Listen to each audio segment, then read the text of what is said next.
I thank the Lord for this lovely opportunity which I have been given by the Lord to stand before, Amen, His presence. Amen. Today, as we are going to meditate from the Word, Amen, I would say one thing, Amen. Last few days when I was about to prepare this message, an interesting thing happened in Amen, Hallelujah, our church. I mean, Amen, Hallelujah. I shared with one person, one or two persons, Amen. We all know that, Amen, Hallelujah, we have a YouTube channel now. In that, for the first time, we received two dislikes. It's for the first time. And I have noticed it, Amen, Hallelujah. And I happen to thought about that, Amen, Hallelujah. We have hardly 70, 80 subscribers. And I wanted to find out that, Amen, Hallelujah, who made this dislike. Whether it was made from one of the person who subscribed it, Amen, Hallelujah. So when we go to YouTube, it has a provision that we can find out that whether it is done from a person who subscribed or not. But it will not say about the person, because it is up to the right of the person, because it is customer right, like that. So later on, I could find that somebody did it from, one of the person who has already subscribed. We don't know who did it, Amen. So why I was thinking about that, because, Amen, Hallelujah, often in our life also, we feel like, Amen, there are people along with us. They are always, at our side. At a call, they will be available, and they're always ready to provide what we want. Or we feel like we are comfortable, and we feel like we are at a comfortable stage for a position where we have children, where we have our relatives, or we all are running on one track like that. But it is not like that. Often it is not like that, which is we are mere thinking only. Why I'm telling this, because you will come to know when we preach from this word, Amen, today. Like, if we think about the church today, Amen, Hallelujah, we look around, Amen, Hallelujah, we can see so many churches.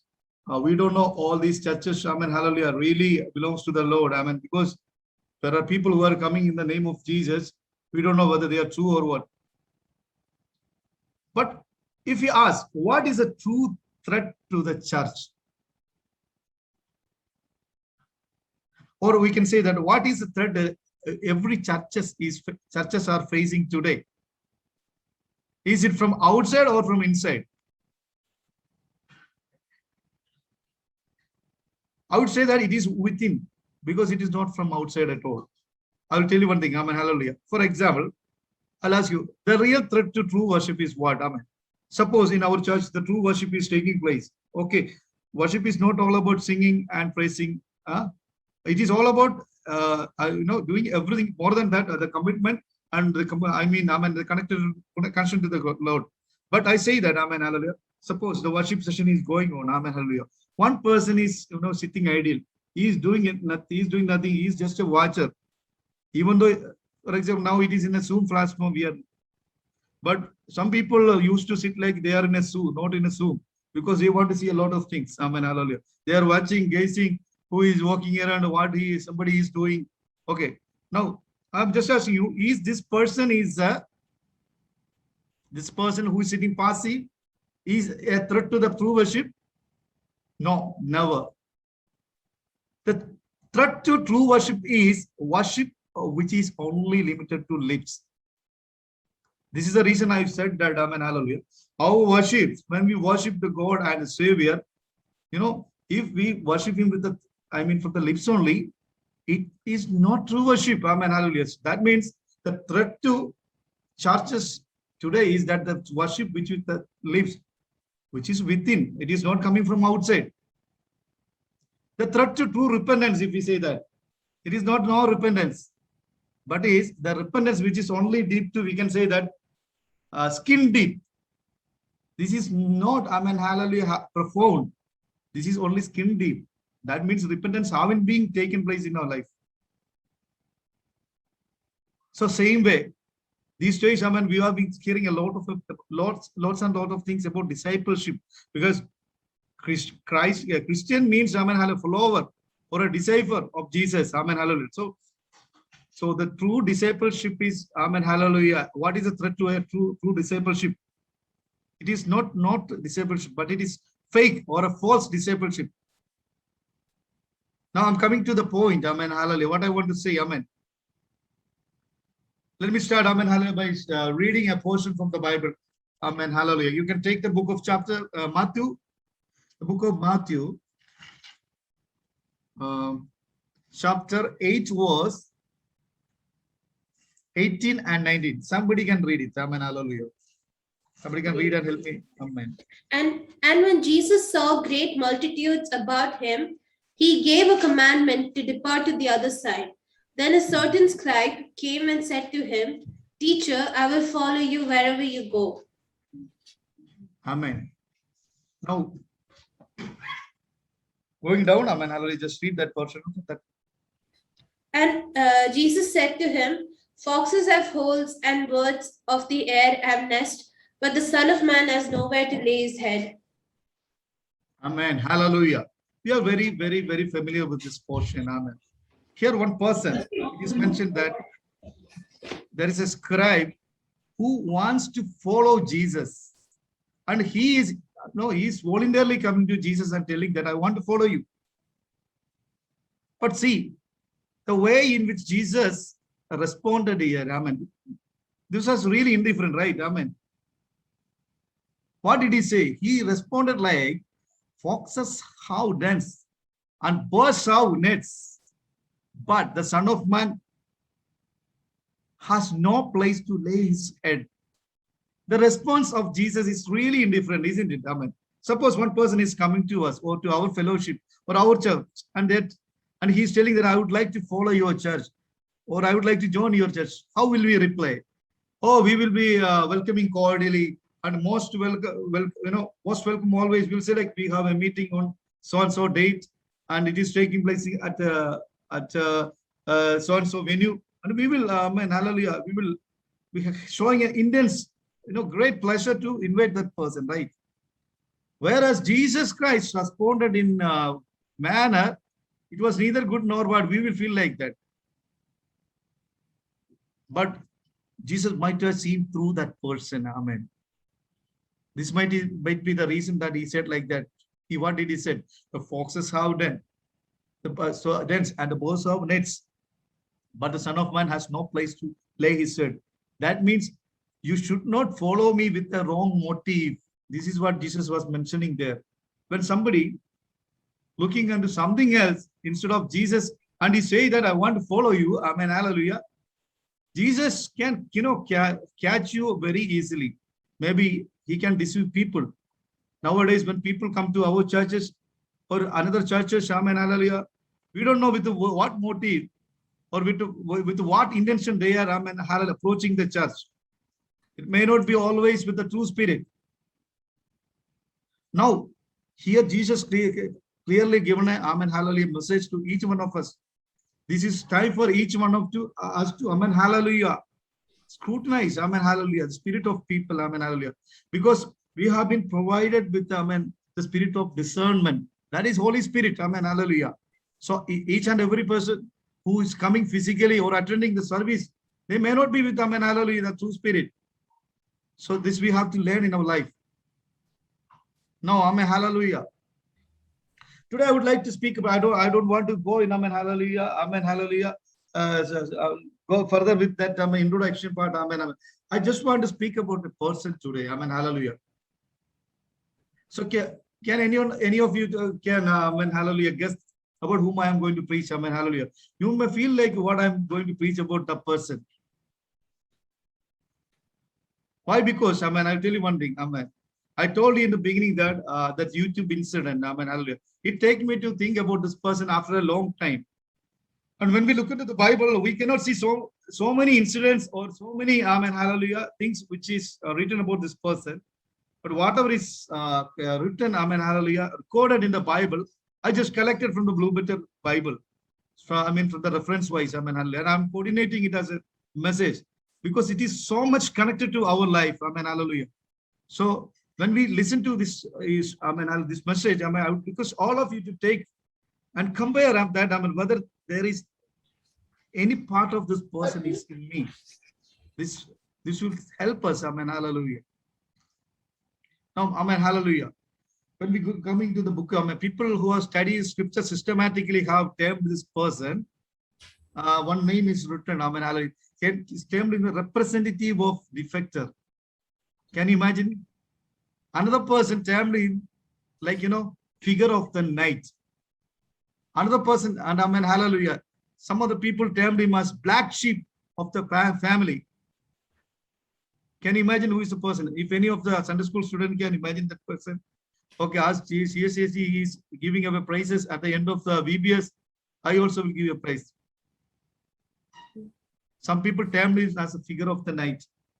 Some people termed it as a black sheep of the family of John's Gospel. You can write it down. If you can say it, amen, I'll just type it down. Okay, I'm coming into that, amen. Now, this person's name first appears. Let us get into that now. Amen, hallelujah. Somebody wrote it, amen.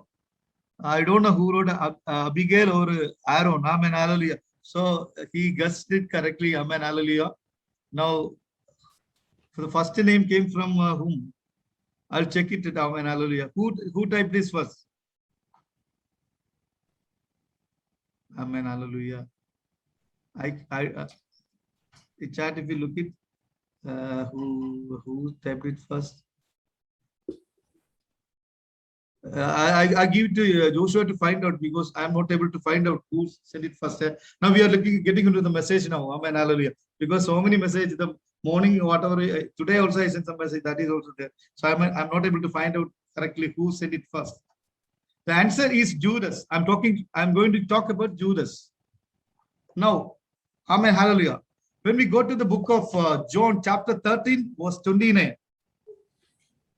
it is termed as, when we go to the book of John, in that chapter 13, verse 29, John's gospel, he is termed as Judas. And again, we see in the chapter 12, verse 4, he is termed as Judas Iscariot. And before that, in the book, same book, we can see in the chapter 6, verse 71, he is named as Judas, the son of Simon Iscariot. Says, I'm going to speak about this person today. Amen, hallelujah. Now, why this is relevant, this character is relevant, or why we are learning about this person, you will get to know on the way. Amen. Now, I'm coming back to him. Amen, hallelujah. Now, when we learn about Jesus, Judas, he desperately wanted to follow Jesus, but he turned out to be a devil, a tool of devil. Judas is the Greek variant of the Hebrew name. We all know, because we studied. What does it mean? Judah. Judah means praise, which means praise, right? So he had a name, a right name maybe. His parents might have had high expectation of this person when he was born. We are limited, in our scope of knowledge, understanding of this character, because with very few details only given about this person in the Bible.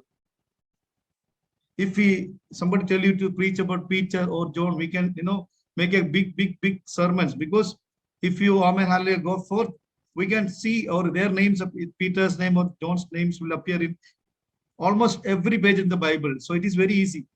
But about this person, it is difficult. So I would like to say one or two, three observations about this person with the reference which I have. Amen. Now, my first observation is that, amen, hallelujah, we all know that he was one of the 12, right? And this hasn't happened accidentally. We know that. Jesus prayed the whole night before he's selecting the disciples. We learned we learned the Gospel of Luke. We remember, amen, hallelujah. Jesus prayed the whole night. So does that surprise you? Before he chose the 12 disciples, Luke's Gospel, chapter 6 and verse 12. He prayed in the book of Luke, chapter 6, verse 12 says, The whole night he prayed. And it was not by accident. It was not mistake from Jesus. He waited upon the Lord before he chose the 12. And Judas happens to be one among them. So this was a deliberate choice. This was not accidental. This was not by mistake. So then what was the primary purpose of choosing this Judas? Jesus calling 12? We may say like, in order to extend his kingdom, for his kingdom glorification and related work. Okay, of course. But what was the primary concern? Hallelujah. Just read chapter 3, verse 14. Book of Mark, chapter 3, verse 14. Just read it. Book of Mark, chapter 3, verse 14. What is it saying? Here it says that, again. Then he appointed 12 that they might be with him and that he might send them. Okay. The first concern was what, Jana? Then he appointed 12. Okay. What was the first? Yeah. That they might be with him. Okay, it's that they might be with him. This was the first concern. Amen. Hallelujah. Jesus wants them to be like with him, these disciples. So that means he took Judas and other disciples. He wanted them to be with Jesus. So that, amen, hallelujah. That was the reason. And Jesus, and amen, hallelujah. So when we read the Gospel of John, we will see a lot of things more than this book in the Mark and in the book of Mark and Matthew. We can get a lot of information about Jesus in the book of John.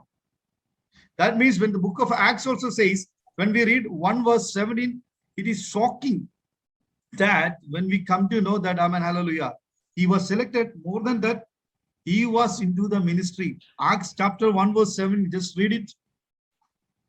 And he said to, yes.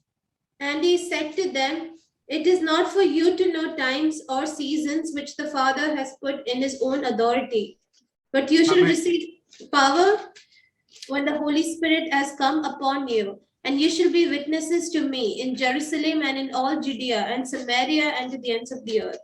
Amen, amen. Amen, hallelujah. So what I want to say that, amen, hallelujah, because we come to know that when we read that he was a part of ministry. First of all, he was selected. Jesus wanted him to be with him. And again, this is very shocking that he was involved in the ministry. He was not just chosen, but he was in the ministry.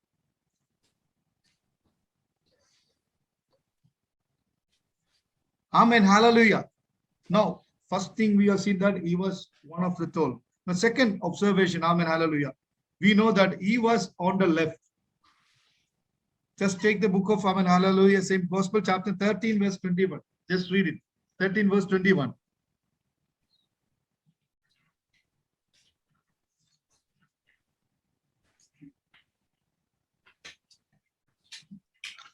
John 13, verse 21. When Jesus had said these things, he was troubled in spirit and testified and said, most assuredly, I say to you, one of you will betray me. Amen. Hallelujah. Now see, I said he was on the left. Why? Because, amen, hallelujah. As we go through, because I will read it for you, because when I read it, it will be clear. From 21 hours, as when Jesus had said these things, he was troubled in spirit and testified and said, most assuredly, I say to you, one of you will betray me. Then the disciples looked at one another, perplexed about whom he spoke. Now there was leaning on Jesus' bosom on his disciples whom Jesus loved.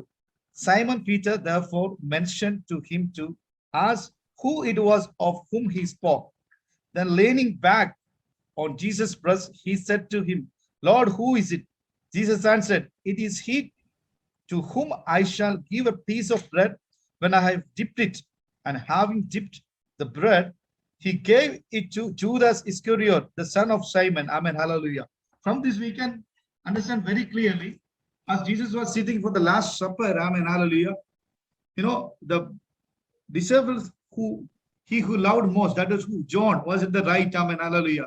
And he's saying that, amen, hallelujah, I will dip the bread and will give to a person who's leaning towards him. That means he's sitting in the left.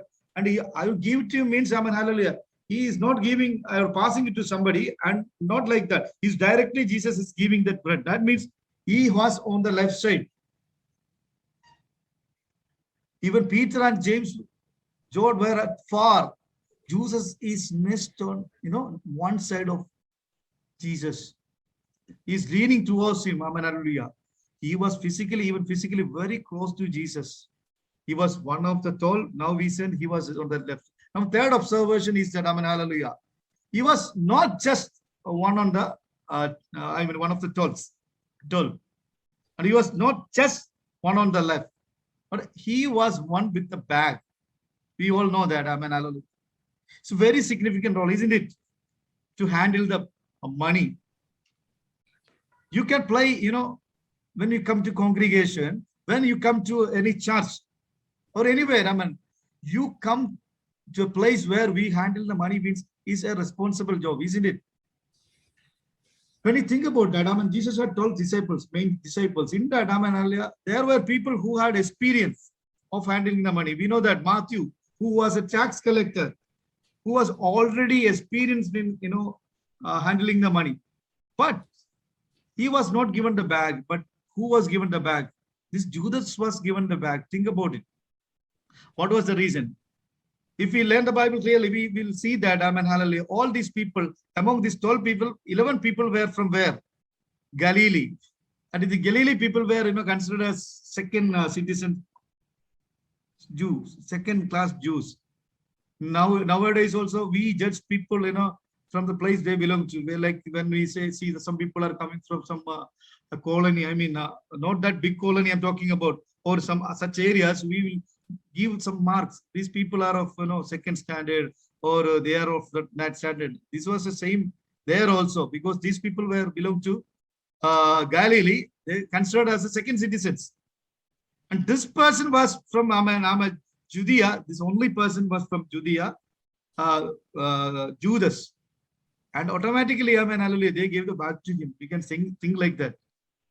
Because Matthew already had that experience. Maybe that was the case. He was not selected. Because we know that, hallelujah, he was a tax collector. What tax collector used to do? Even though he had repentance, he came to Jesus. Nobody was ready to give the bag to him. So, all this we have to take into consideration. Hallelujah. So, this is we know that, hallelujah.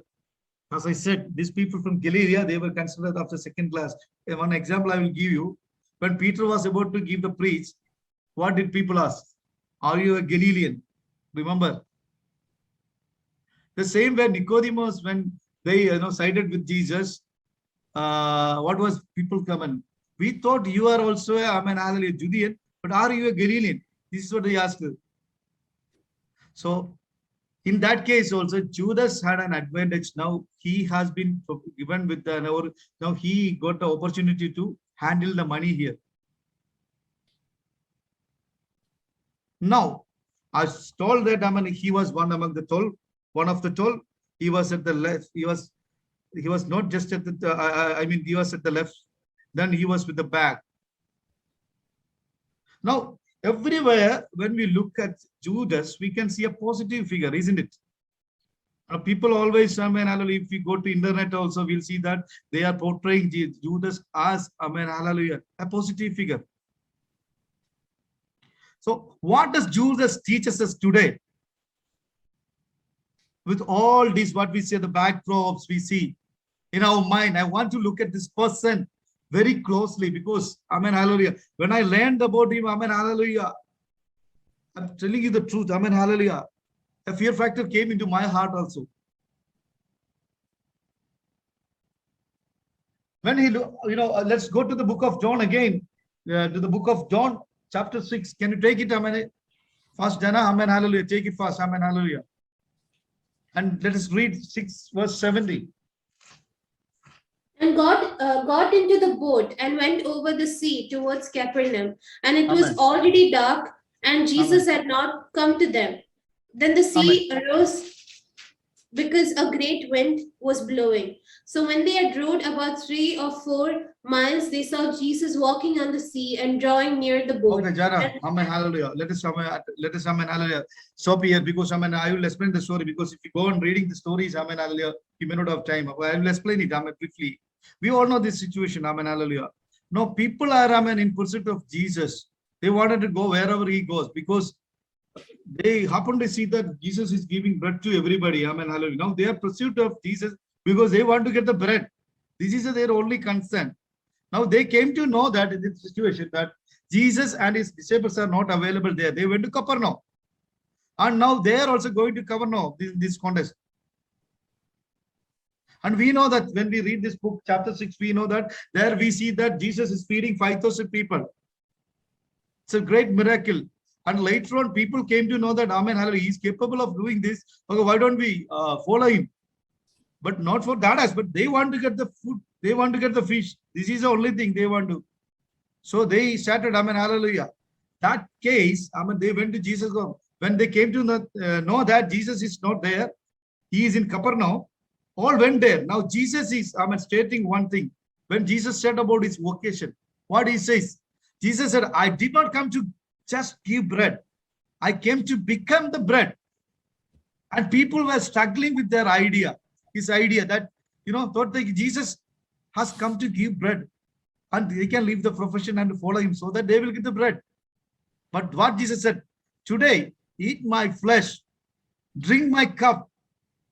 Jesus was talking about what? To have a communion with him. After that, come to chapter 6, verse 60, we see that this contest, people started, amen, hallelujah, said, what, they're following them, they started telling like, amen, hallelujah, this is a hard teaching. This is hard teaching. This was not digesting to them. Amen, hallelujah. What Jesus said, amen, hallelujah. Eat my flesh, drink my cup, amen, hallelujah. They didn't understand. Jesus was only a meaning word, amen. He wanted to have fellowship with these people, but they said it's a hard teaching. Everybody wanted Jesus. They were in search of Jesus. But when we come to discipleship, this is what happening, amen, hallelujah.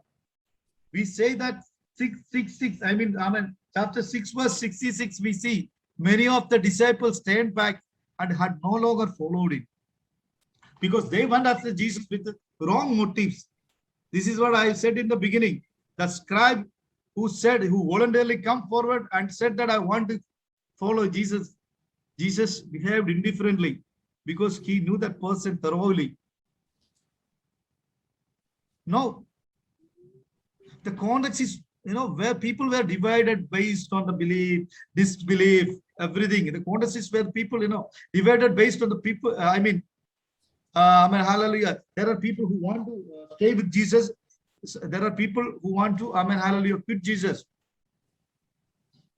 But this time Peter came up and he said what he said. Because, amen, hallelujah, we want to follow you, Jesus. This is what Peter said. We are not going to leave you. Because you have the verse of eternal life. And the next verse from Jesus. How Jesus replied. Peter, you have said it for yourself. But everybody is not like that. Then he says this is what he's read. This is what she read now. Amen, hallelujah. What was that verse? Amen, hallelujah. Everybody is not like that. You said it, your thing, and then he's coming to that. Amen, hallelujah. I have chosen 12, yet one of you is a devil. What is the principle? Amen, hallelujah. I have chosen you together, as I told.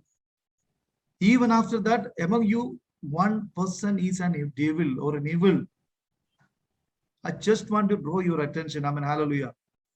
Here, this person, Judas, he participated, but he was not part of God's family. He participated, excitingly, with enthusiasm. He was involved in the ministry of Jesus. When Jesus served that, hallelujah, that 5,000 people, he also carried the baskets. He participated actively in the ministry of Jesus Christ, but he was not part of God's dream. This should not happen in our life. Amen. It's true that I've been, amen, a part of, amen, hallelujah, active part of the church physically. I'm coming to the church. I'm attending everything. Amen, hallelujah. I'm in touch with every person. I know the nook and corner of the people, I mean, the families. Yet, God has a plan for you and me. But if I'm not able to, participate in that, that means we miss out God. This is what happened to Judas. Yes, he desperately want to follow Jesus. You can see that. Nowadays we see a lot of people are coming to churches. They come to eat bread like these people. Now, crowd can enjoy everything, but discipleship, that is the important thing as per the Bible. Are you a part of the dream of Jesus Christ? Am I a part of it? Amen, hallelujah. Have we ever realized that Jesus has a dream for our life? As I said, we are coming, amen, hallelujah, to the church on Fridays. This evening, amen, we could have spent somewhere else. But we came here. We are part, we are not people who just come on Friday and say, amen, bye. So there are people, they will appear on Friday and next Friday we can give. Okay, people, they don't have any opportunity. It is understandable. But how about others? They have the opportunity. Think about it, amen, hallelujah. Even if you are placed, I'm placed in a corporate sector, be a witness the place where we are, amen, hallelujah. Here, Judas, who participated in all the flashy things around him, right? He participated, but he was not part of God. What God was I'm doing in his life through him. This teaches me, amen, hallelujah. Each one of us, amen, hallelujah. When we say discipleship, amen, hallelujah, all these things are not an indicator, amen. What we are that is important, amen, hallelujah. What we are doing is not that important, but what we are. We can do a lot of things. We can come to our church earlier, amen. Now we are attending online. Later, earlier stages, we had a chance to come and arrange the chairs. We could have brought people on our vehicles. But these things, all these things are not indicator of the salvation that we experience, but it is who we are. This is what Judas teaches us, amen, hallelujah. As compared to Judas, we also do everything. The book of, amen, hallelujah, Luke chapter 10 verse 17. We know a story there because we don't have time. That's why I'm not reading, amen, hallelujah. There, the 72 people came back, amen, hallelujah. What they were saying, amen, hallelujah. They came and said, amen, hallelujah, demons are subjected to us, amen. And they were, what they came and said, amen, hallelujah. This, let's take that portion, amen. Chapter 10, verse 17, Luke, book of Luke, chapter 10, verse 17. Then the 70 returned with joy, saying, Lord, even the demons are subject to us in your name. And he said to them, I saw Satan fall like lightning from heaven. Behold, I give you the authority to trample on serpents and scorpions and over all the power of the enemy, and nothing shall by any means hurt you. Amen, amen, amen, hallelujah. Here we know about the 72 people came back and saying like that, amen, hallelujah. Everything are, amen, hallelujah, coming under them. Demons are subjecting to them. But Jesus, what Jesus said? What was Jesus' reply? Read it, Jana. What was his reply? I saw Satan fall like lightning from heaven. Behold, I give you the authority to trample on serpents and scorpions and over all the power of the enemy, and nothing shall by any means hurt you. Nevertheless, do not rejoice in this, that the spirits are subject to you, but rather rejoice because your names. Amen. Hallelujah. So, amen. In brief, you can say that let us rejoice because your name are written in the heaven, not because these demonic powers are, amen, hallelujah, subjecting to you, but your name is being written in the heaven. For that you have to, amen, enjoy, amen, hallelujah, rejoice. Now, I'm talking about the discipleship, amen, hallelujah. Think about Judas again, amen, he was selected. He was on the left. He was with the bag. What happened? He was a part of everything. Still, he could not enter into the dream of God or Jesus. Amen. Hallelujah. What Jesus was singing about, what was God's plan about him. Amen. Hallelujah. This is what I said during the worship session. Amen. Hallelujah. When Paul is saying, like, what is, I want to know Christ. I want to know and become Jesus Christ in his, Jesus Christ, like Jesus Christ in his death, meaning the character that was manifested on the cross has to be part of my life. Forgiveness, love, amen, hallelujah, not being self-centered, esteeming others greater than me. That character, that is a mark of Jesus Christ, which he showed on the cross. This is what we all need to have today, amen. Again, we see that, amen, hallelujah. One more incident, we'll read it to, amen, hallelujah. Chapter 12, verse 12. Let us go to chapter 12. I will explain it because we don't have much time. Amen. Hallelujah. When we go to the English Bible, we see that the anointing at Bethany. This is what we say. We have taken that chapter 12, book of John. Here it says that, amen, hallelujah. It is titled as anointing at Bethany. Judas, again, amen. Here we see that you have to think about this, amen, hallelujah. You have to see it very closely what happens over here.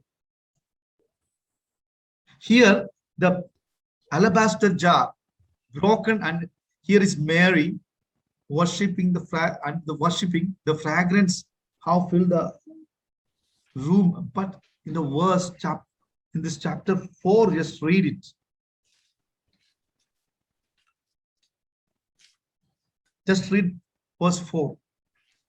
But one of his disciples, 12 verse 4 I'm reading. Here Mary is worshipping the Lord, and that alabaster jar is broken and smell, fragrance everywhere, it's filling the room. Whereas there is a but we can see. But one of his disciples, Judas Iscariot, Simon's son, who would betray him. So this who would betray him, this is added by John, because during that time John was not aware. But later on, when he wrote it, John added this, amen, hallelujah, who would betray him. Why was this fragrant oil not sold for 300 denarii and given to the poor? What is he asking? Here, worship is taking place, and Judas is asking what? Why didn't you sell this to, they didn't sell this and given the money to the poor? This is what he is asking. Who is asking? Judas is asking here. Think about it, amen, hallelujah. Why wasn't this perfume sold and this money given to the poor? Wasn't given to the poor? Here, I can say one thing. He was very sympathetic, but he was not sincere. In Matthew chapter 26 also, this incident, amen, hallelujah, it is described there. There, people are together saying that, amen, hallelujah, what a waste. Here, Judas is saying waste. The same incident when narrated in the book of Matthew chapter 26, they're all together saying that it was a waste. You could have sold this. That means Judas was able to convince all these people. I want to tell you a lesson from here. Amen, hallelujah. When Judas manages to convince all these people that it's a waste, this means worship will appear as a waste when our motives are not right.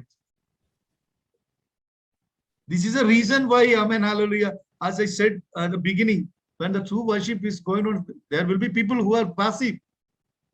For them, this is not worthwhile, because they came with the wrong motives. Here, clear factor is that he was very greedy. That is the reason Judas said you could have sold it. Think about it, amen, hallelujah. So John is clearly says these things, amen, hallelujah. He was about to betray. Later stages only he could understand it, but now here it is mentioned. Now the main point, amen, going to 67 verse 1. Let's go to 67 verse 1.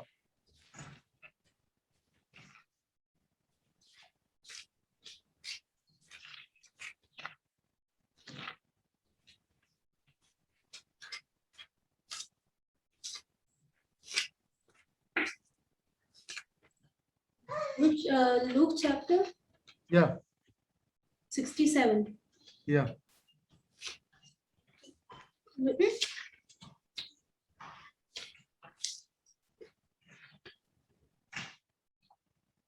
Amen. Hallelujah. reference correct. Amen. Hallelujah. Hallelujah. Amen. Hallelujah. Amen. Sorry. Amen. Hallelujah. I said 67. 6 verse 7.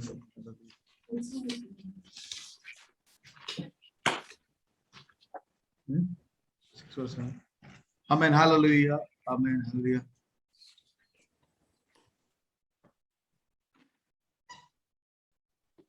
Amen. Hallelujah. Come to that. Amen. Hallelujah. Here I will explain it. Amen. Hallelujah. Here is in space. Amen. Hallelujah. I said that if he was telling it this would be, I have missed that reference. Amen. Hallelujah. Hallelujah. So every extra bit of information is given here, Jude. I mean by John. We seen it. Amen. Hallelujah. Again, we coming to that. Amen. Hallelujah. I'll see that. We will see that. Here, Judas, here again, narrator comes. He did not say this because he cared about these people, about these poor people. But as I said, Amen, he was able to say this when the incident happened. He was not able to, John was not able to say this, but now he is saying about this. Judas managed to convince every people. And now the important thing, Amen, hallelujah. Even though he said everything, the real thing was he was a thief. This is what we have to say. This is I missed that to check it, where it was that reference. Anyway, this is a hard one to call somebody a thief. If anyone finds it, just let me know that is reference. He's calling him a thief. So here, he became a betrayer. Think about it. Amen. Hallelujah. I happen to struggle when I think about it. Amen. Hallelujah. He was very close to Jesus. How come he could do this? We will say that this was a plan from the beginning that he will betray. As a layman said, we will say that. But think about a person who is very close to Jesus. How come he can betray him? So these days, Amen, hallelujah, Jesus wants to teach us a lesson, Amen, hallelujah. The bag with money was given to this person and he became greedy. And these days also, what happened to us when money comes to our hand? It is true that we are, Amen, hallelujah, blessed with good jobs where we get lots of money, Amen, hallelujah. The greed factor can come to us also. Most important thing Jesus wants to say these days is that, Amen, hallelujah, the success of a ministry is not measured by how much money we get or how much turnover as a church we have. All these things are secondary only. All these may not have a factor. So Jesus wants to teach us one thing, that, Amen, hallelujah. So the greed for money is not good. So the word thief was used there, Amen, hallelujah. We know that the Bible says, for what purpose thief comes? Thieves comes for steal and kill, right? Amen, hallelujah. So this did not happen in our life, Amen, hallelujah. So even though I want to say so many things about him, Amen, hallelujah, because it's already 6:30, Amen, hallelujah, I'm going, Amen, hallelujah. I'm not going more, Amen, with the word, Amen, hallelujah. When I get another opportunity, I speak about him more, Amen, hallelujah. But, Amen, and in these days, we have to realize one thing, that we are being called by God for one purpose. So that is, there is a call in Jesus about us, Amen, hallelujah. We have to truly follow Jesus, Amen, hallelujah. It is not like we are showing something outside, but whether we've been connected to God, that is important in our life, Amen, hallelujah. And think about Jesus. At the last supper, at the last time, amen, hallelujah. He loved everyone, amen. He served everyone, amen, hallelujah. He washed their feet. Till that time, amen, hallelujah. He loved Judas and everyone, amen, hallelujah. He was not indifferent to them. We know everything they witnessed. They walked with this Judas. He walked with Jesus. He was part of this ministry, amen, hallelujah. Still, the greed of money came to him and he became a betrayer. Today, amen, hallelujah, we have to realize that, amen, hallelujah, in our life also, this could come. So it's better we can, amen, hallelujah, rely on the strength of the Holy Spirit so that, amen, hallelujah, these tendencies would not be there. Even if it is there, we can conquer those tendencies. And when, amen, at last, amen, when he came with, amen, the soldiers, we know that, amen, he came with soldiers. He knew Peter would do something. We know that these people, the disciples, was very, they were ready to do, they're ready to sacrifice their life for Jesus. So Judas was knowing everything. One more incident, I just say that when disciples were looking for Jesus, Judas know where he is. He didn't say that he may be there, he might be there, but he took them to that place. That means Judas was very close to Jesus, amen, hallelujah. He followed him, amen, hallelujah. But still, he turned to be a betrayer, amen. Today, when we sit in his presence, amen, hallelujah, let us pray that, amen, hallelujah, we would not turn up as a betrayer, as what happened to Judas. Judas was selected.